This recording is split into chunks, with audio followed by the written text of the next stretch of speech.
morning, sports fan. Today the Ravens are going against a strong Patriots team. This is going to be the second time these two teams have gone against each other this season, and wait, we have breaking news, folks. I'm going to send you to Nate Rockwell for this investigation on the crime scene. Thanks, Brett. Today, one of the biggest crimes of our day has been solved after the reading of John Wayne Gacy's Miranda rights. He was arrested for murdering and sexually abusing young men. We don't have all of the information right now, but we have an expert witness here to talk to us about what he knows and saw. This is Timothy Adams, a forensic entomologist. Tell us, what do you know? Hey, Nate. Well, we have found physical evidence in his car that has led us to highly believe that he is the suspected killer. We found a radial fracture on his window where some of the glass fell into a crawl space, where we found larvae, which led us even further to find the dead bodies. Thanks, Tim. We also heard from a forensic scientist that there is some biological crime scene evidence. Thanks, Nate. We have Susie here with unique information obtained from a certain person from the forensic department.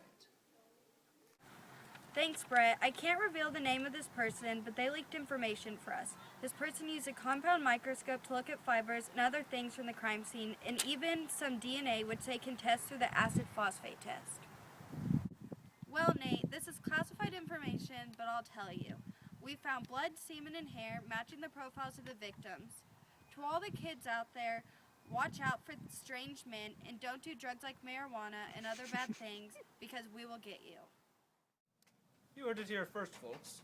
Don't do drugs or they will find confirmation that you do.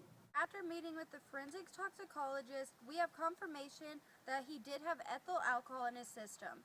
He also used ethyl alcohol to lure his victims. The boys' clothes and other items were found at the crime scene. Back to you, Brett. Thanks, Susie. We also have John Wayne Gacy's neighbor here to talk to us.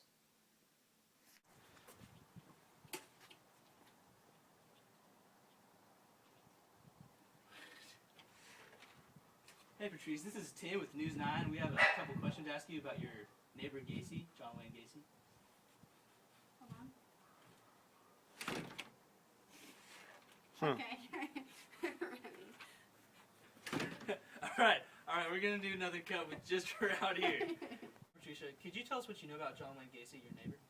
Well, he's also a family friend, so I do know his parents, and I would say he has a wife, but they just got divorced. He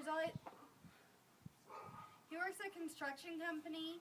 He has boys going in and out of his house all the time. He's kind of a hefty man, heavy drinker, but he's pretty nice. He dresses up as a clown and goes to everyone's birthday parties. He's very well liked around the neighborhood, very successful, is the president in a club around town. He's very well liked and very looked up to. Thank you, Patricia. You do seem to know quite a bit about this guy. Yes, we do have dinner parties. He's here all the time, but lately he hasn't really been here. He's been kind of checked out.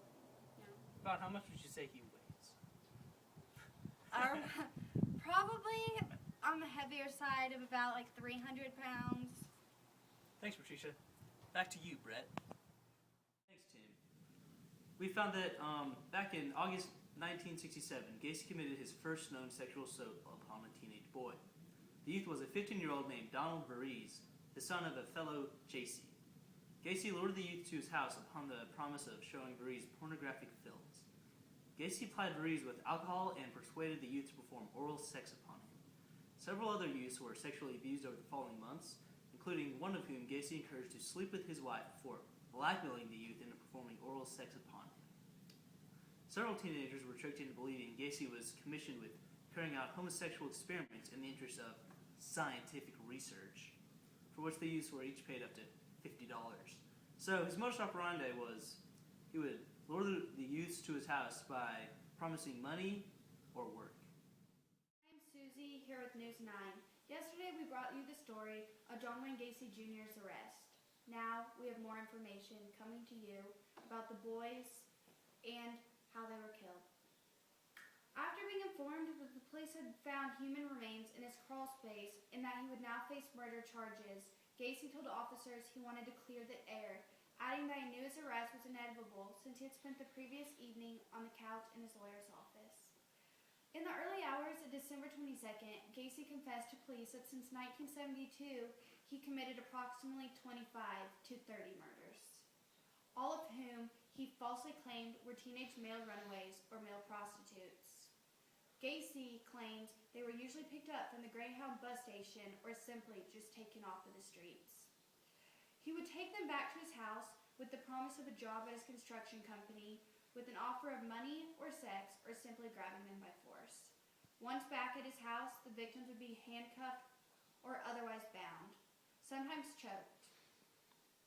The victims sometimes convulsed for an hour or two after the rope trick before dying. When asked where he drew the inspiration for the 2x4 found at his house in which he manacled his victims, Gacy stated that he had been inspired to construct the device after reading from the Houston Mass Murderers. The victims were usually lured alone to his house. Most victims were buried in Gacy's crawl space. Gacy stated that he lost count of the number of victims buried in the crawl space, and he had thrown the final 5 victims on the I-55 bridge in the Des Plaines River because his crawl space was full. Tonight, all our prayers go out to the victims' families. We are glad that this killer is off the streets and we are once again safe here in Illinois. This is News 9 coming to you. Good night.